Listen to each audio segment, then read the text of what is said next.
Olá, irmãos, tudo bem? Semana 48 do nosso circuito bíblico. Já está acabando o ano, estamos terminando aí nosso circuito e acabando o nosso ano, né? A gente vai iniciar nosso próximo ano eclesiástico no outono e com isso, novo circuito, tema do ano, muita coisa boa Deus vai fazer entre nós. Mas enquanto estamos terminando, eu quero conversar com você essa semana no livro de Apocalipse.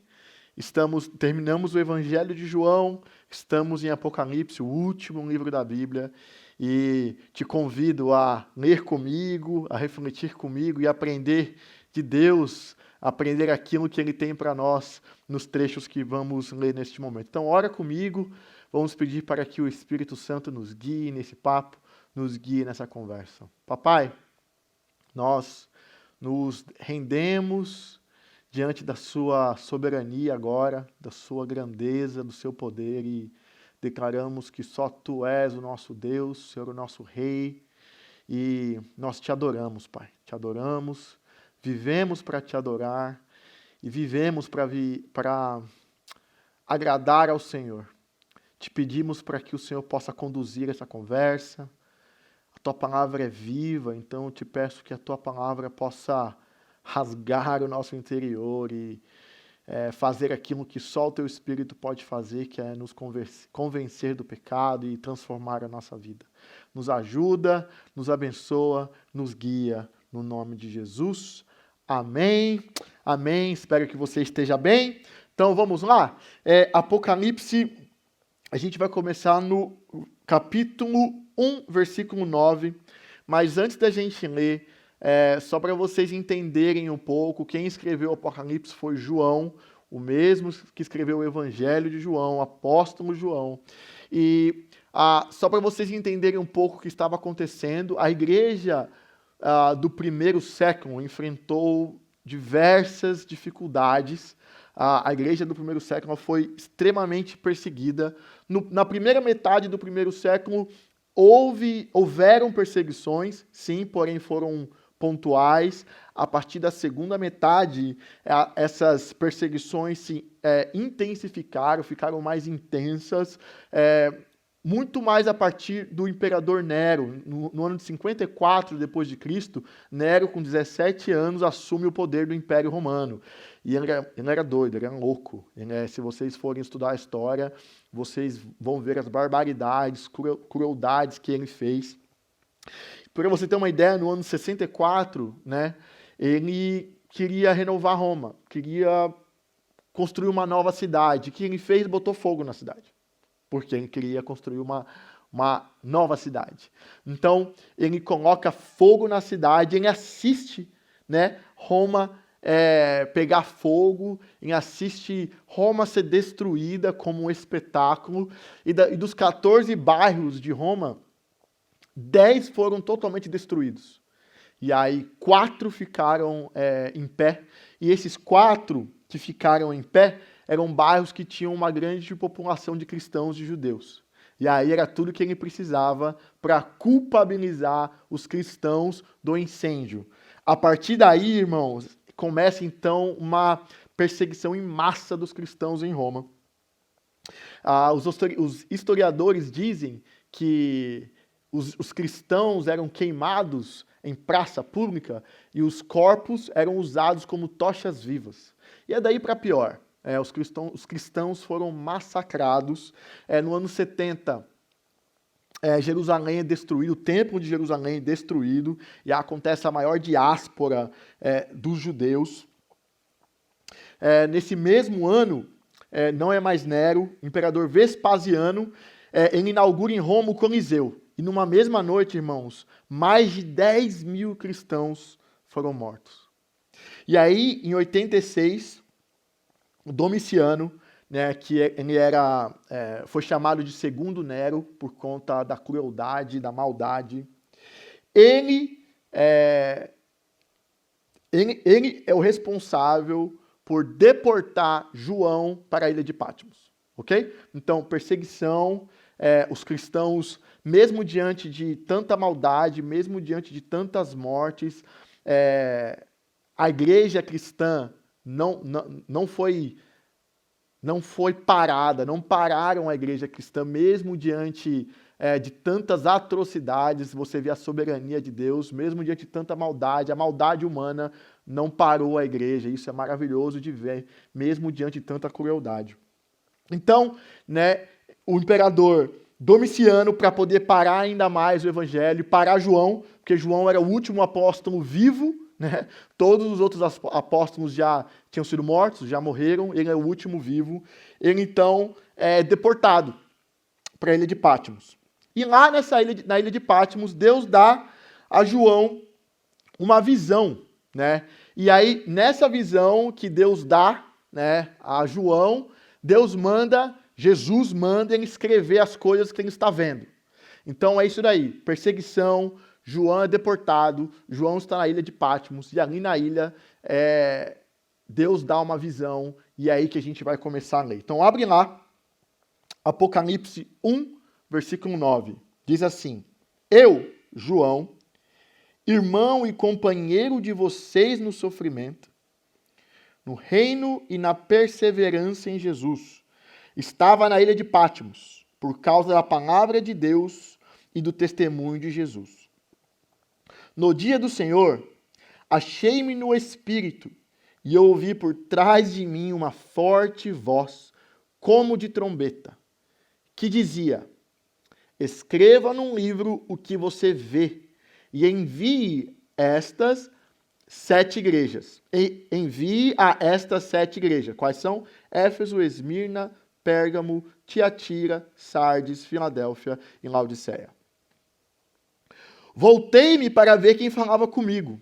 Voltando-me, vi 7 candelabros de ouro, que o Apocalipse é cheio de figuras, né? Porque João estava tentando descrever as imagens. Então, esses 7 candelabros representam as 7 igrejas. Vi 7 candelabros de ouro, e entre os candelabros alguém semelhante a um filho de homem, com uma veste que chegava aos seus pés e um cinturão de ouro ao redor do peito. Então João ouve a voz, e quando ele olha, ele vê Jesus. Mas João, se vocês forem acompanhar o evangelho, você vê que lá João ele foi com Jesus até o fim. Ele viu Jesus sendo morto, crucificado. João viu o Jesus morto, viu Jesus crucificado. Aí agora, esse mesmo João vê Jesus glorificado. O mesmo Jesus que estava lá, machucado, ensanguentado, agora Jesus aparece para João glorificado. Então olha que João vê, olha a imagem que João vê do nosso Rei Jesus. Sua cabeça e seus cabelos eram brancos como a lã, tão brancos quanto a neve, e seus olhos eram como a chama de fogo. Seus pés eram como o bronze numa fornalha ardente, e sua voz como o som de muitas águas. Tinha em sua mão direita 7 estrelas, e de sua boca saiu uma espada afiada de 2 gumes. Sua face era como o sol quando brilha em todo o seu fulgor. Quando ouvi, o que aconteceu com João, caí aos pés como morto. Então ele colocou a sua mão direita sobre mim e disse: Não tenha medo, eu sou o primeiro e o último. Sou aquele que vive. Estive morto, mas agora estou vivo para todo sempre. Aleluia! E tenho as chaves da morte e do Hades. Escreva, pois, as coisas que você viu, tanto as presentes como as que estão por vir. Olha essa afirmação do Jesus glorificado, uma que João se depara e não aguenta, né? Nosso corpo não aguenta a glória de Deus. Então ele cai como morto, Jesus pega ele e olha as afirmações: não tenha medo, eu sou o primeiro, eu sou o último, eu sou aquele que vive. Essa afirmação de Jesus, sou aquele que vive, estive morto, mas agora estou vivo para todo sempre, é essa afirmação que sustenta a nossa esperança, porque Jesus venceu, nós também venceremos. Essa certeza é que nos faz caminhar, que nos faz permanecer, que nos faz enfrentar as tribulações, as dificuldades desse mundo caído. Sabemos que estamos aqui por enquanto, porque a morte Jesus a venceu e por isso a gente não morre mais. Estamos aqui por enquanto, mas daqui a pouco o veremos face a face. Glória a Deus. Então, Jesus manda escrever tudo que... Jesus é o autor, né? Então, Jesus fala e manda João escrever. As igrejas de Éfeso, Esmirna, Pérgamo, Tiatira, Sardes, Filadélfia e Laodiceia. Como eu falei, quem é o produtor do conteúdo é o próprio Jesus. E essas cartas, elas funcionam como um diagnóstico das igrejas. Então, Jesus, ele olha para as igrejas, ele está nas igrejas e ele faz um diagnóstico de como elas estão e do que precisa ser feito para que elas sejam agradáveis a ele. Jesus é o dono da igreja, nós somos o corpo dele, então ele dá ali o diagnóstico para falar, João, avisa para essa igreja que eles precisam disso, daquilo, avisa para essa igreja que é isso e que é aquilo. Então nós vamos entender quais foram esses diagnósticos. E é importante a gente lembrar que essas igrejas, para nós hoje, sim, elas representavam, as cartas a essas igrejas, representavam aquelas igrejas físicas, porém representa cartas à igreja ao corpo de Cristo, que somos nós. Então, a mesma carta que chegou para Éfeso, por exemplo, ela é relevante para nós, porque nós somos igreja do nosso Senhor Jesus. Então, vamos lá. Hoje nós vamos ler a carta que João escreveu, o conteúdo de Jesus para a igreja de Éfeso. Vamos lá? Apertem os cintos e se preparem. Apocalipse capítulo 2, dos versículos 1 a 7. Vamos lá? Ao anjo da igreja em Éfeso, escreva: estas são as palavras daquele que tem as 7 estrelas em sua mão direita. Lembrando, figuras, né? Essas 7 estrelas representam os anjos das igrejas, os representantes da igreja, que poderiam ser os líderes, né, representantes humanos, ou uma figura que represente a liderança da igreja. Então, estas são as palavras daquele que tem as 7 estrelas em sua mão direita e anda entre os 7 candelabros de ouro. O que são os candelabros de ouro? As igrejas. Então, Jesus já está falando aqui que ele está entre as igrejas. Jesus está aqui. Ele anda na igreja. Nós somos o corpo e ele anda nas igrejas. Então, ele está vendo tudo. E ele já fala aqui, ó, no versículo 2. Conheço as suas obras. Conheço as suas obras. Então, a gente já pode parar e refletir um pouco sobre isso. Jesus, ele está na igreja. E quando falo Jesus está na igreja, não é que ele está aqui no domingo, no culto, quando a gente está cantando. Não, nós somos o corpo dele. Na segunda-feira, onde o corpo está, Jesus está. E aí, Jesus está olhando, sim, as nossas obras. Porque as nossas obras dizem de onde está o nosso coração. Então, o que fazemos está sendo, sim, avaliado por Jesus. Nós vamos dar conta daquilo que falamos, daquilo que fazemos, no dia que nós o vermos face a face. Então, conheço as suas obras, para a igreja de Éfeso. O seu trabalho árduo e a sua perseverança. Então, aqui Jesus está elogiando. Ele fala, eu estou vendo, igreja, o que você está fazendo de Éfeso, e eu reconheço o seu trabalho árduo e reconheço a sua perseverança. Sei que você não pode tolerar homens maus, que pôs à prova os que dizem ser apóstolos, mas não são, e descobriu que eles eram impostores. Jesus ainda está os elogiando. Você tem perseverado e suportado sofrimentos por causa do meu nome, e não tem desfalecido.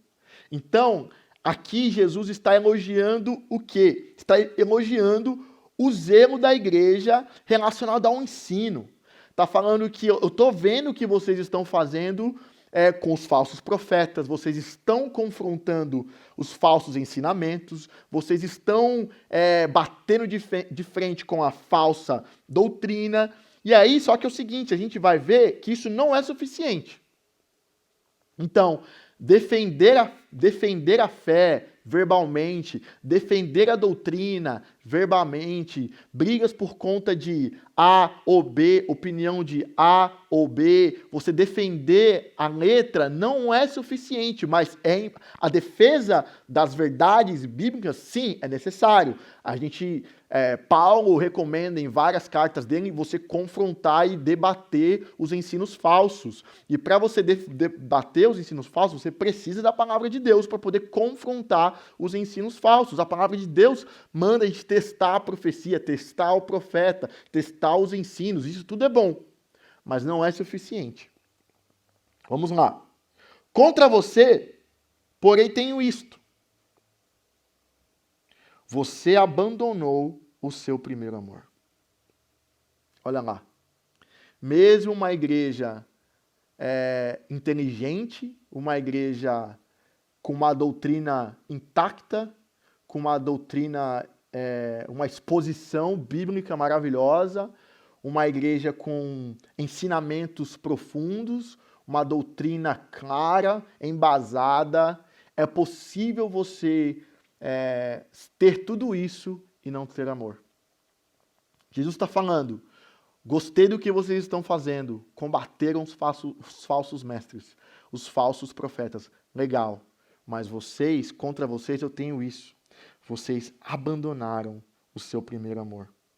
E aí ele fala assim, lembre-se de onde caiu, arrependa-se e pratique as obras que praticava no princípio.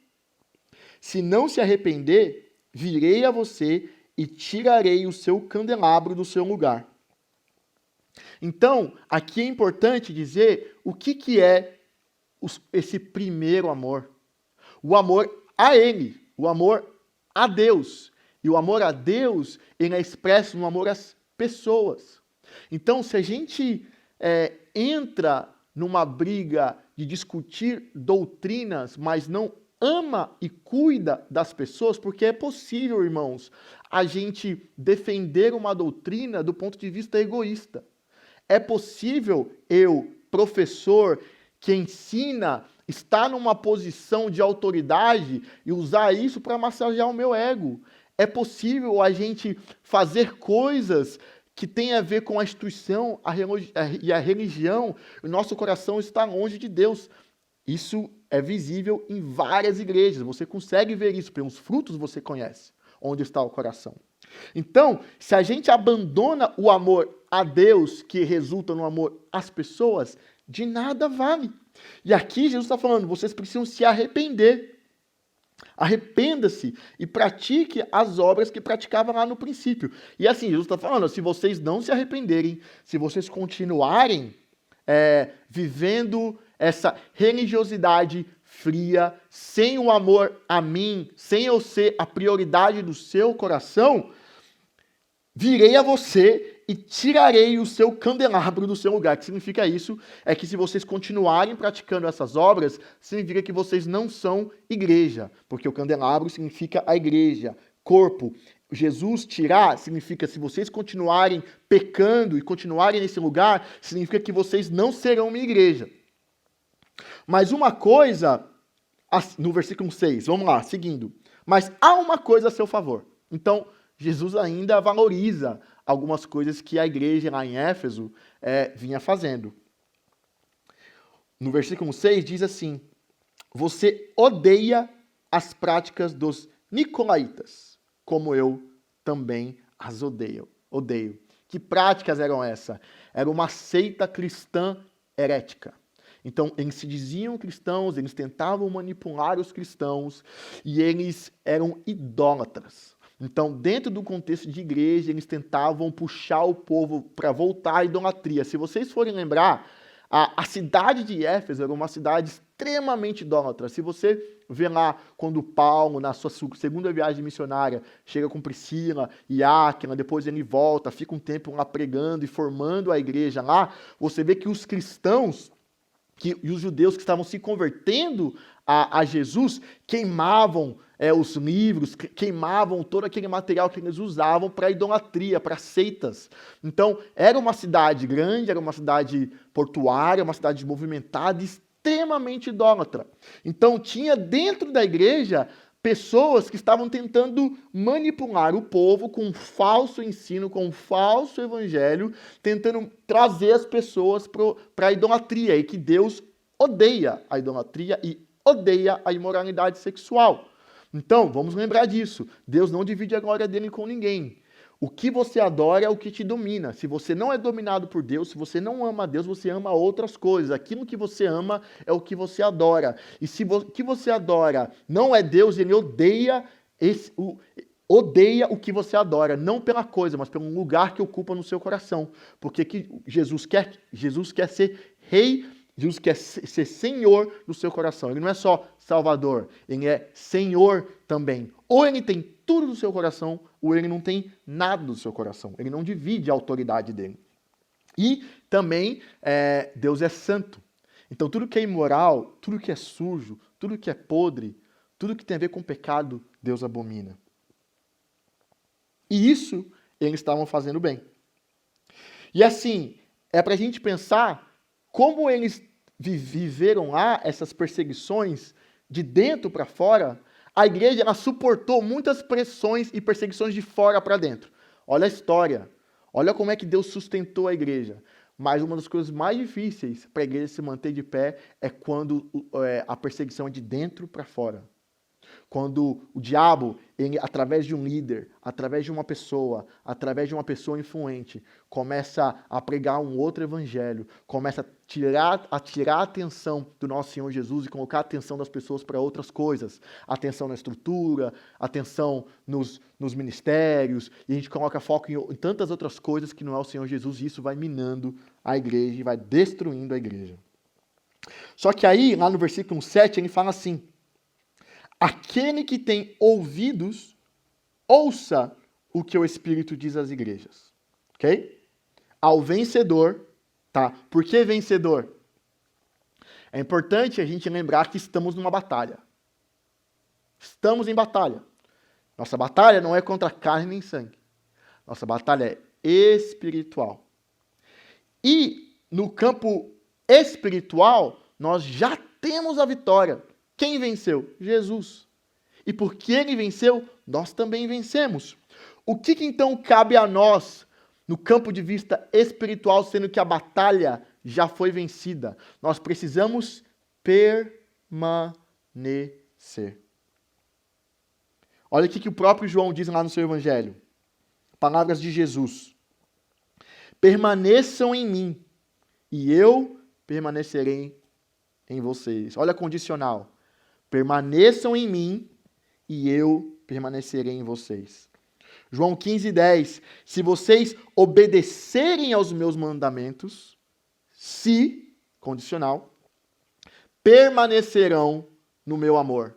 Então, é possível você falar dos mandamentos, falar sobre os mandamentos, ensinar sobre os mandamentos sem obedecer. E se você não obedece, se você não se rende à autoridade de Jesus, você não o ama, porque os que obedecem permanecerão no meu amor. E lá também fala que você prova o meu amor, se eu não me engano em 1 João, você prova que me ama obedecendo os meus mandamentos. Irmãos, Jesus está na igreja, ele é o dono da igreja. E como eu falei, ele não está aqui no domingo, ele está com você em todos os lugares, se você é a igreja, se você é parte do corpo.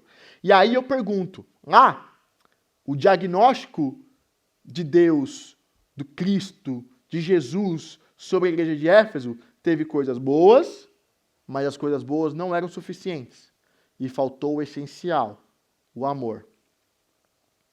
E eu pergunto para você, se Jesus hoje fosse fazer um CAT scan, fosse fazer uma análise da sua vida, se ele fosse fazer um diagnóstico das suas obras, das motivações do seu e do meu coração, o que ele falaria hoje? Se ele fosse fazer um diagnóstico da segunda-feira lá no seu trabalho, se ele fosse fazer um diagnóstico lá da sua casa, quando você está lá como líder da sua casa, ou quando você está lá esposa, servindo a sua casa, nos diálogos, se ele fosse fazer um diagnóstico dos diálogos de você em casa como marido e mulher, o que Jesus falaria? Se Jesus fosse fazer um diagnóstico hoje da sua relação com seu filho, o que ele falaria? Ele veria uma liderança baseada no amor dele, ou ele veria alguém respondendo à humanidade a raiva e a frustração depositada nos seus filhos?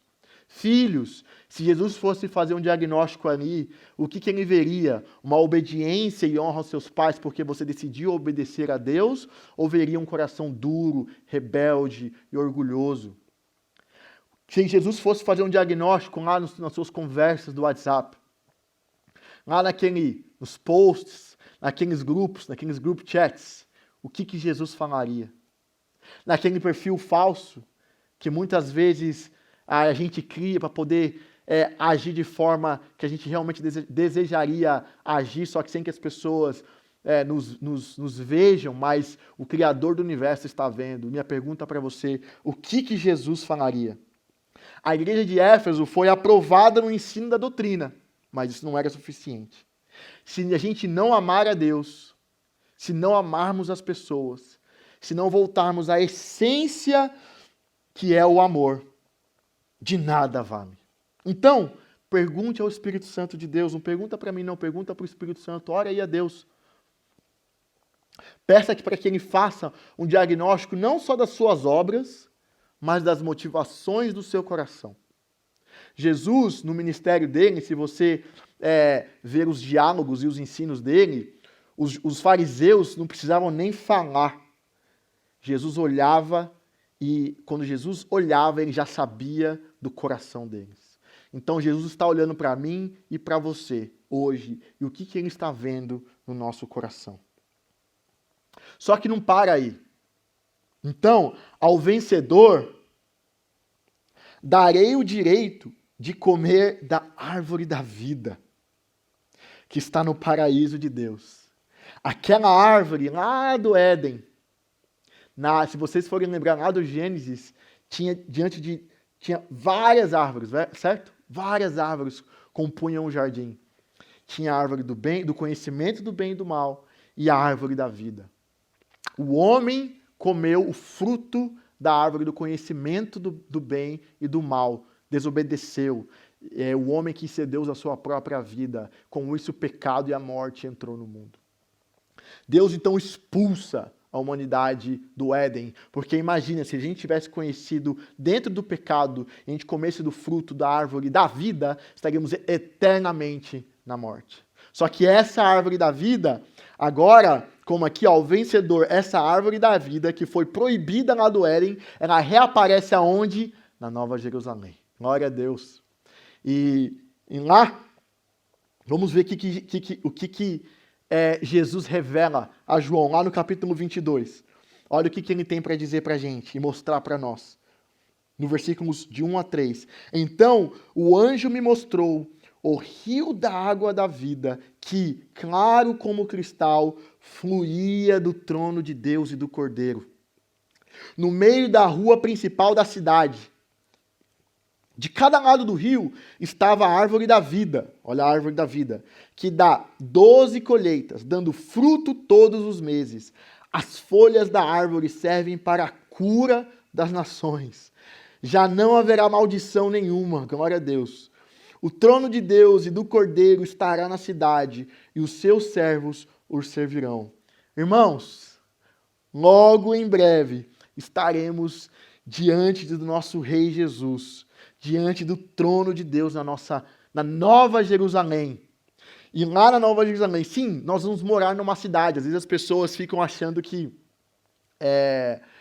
quando a vida eterna vai ser a gente na nuvenzinha, né, do céu, olhando com com cabelinho de anjo, tocando harpa e cantando para sempre, eternamente. Não, não, não. Nós vamos morar numa cidade, nós vamos produzir, nós vamos trabalhar. Deus ele já consertou aquilo que o pecado destruiu. E aí a gente vai, então, viver o plano inicial de Deus. Uma comunhão perfeita com Ele, uma comunhão perfeita com a criação dEle. E lá, na Nova Jerusalém, nós teremos, não haverá mais dor, não haverá mais sofrimento, não haverá mais doença, não haverá, aqui diz que não haverá maldição nenhuma, e essa é a nossa esperança. Então, irmãos, Jesus está aqui, Jesus está entre nós, e Jesus está moldando a igreja dele. Logo em breve o veremos face a face. Então a minha oração é para que eu e você, todos os dias, busquemos a Ele na palavra e na oração, para que o Espírito Santo de Deus nos revele aquilo que não o agrada, para que a gente viva uma vida em busca da aprovação dele e não dos homens, e assim brilhando a luz de Jesus todos os dias. Amém? Que Deus te abençoe. Na semana que vem a gente fala um pouco mais sobre as cartas às igrejas. Fica com Deus. Até mais. Tchau, tchau.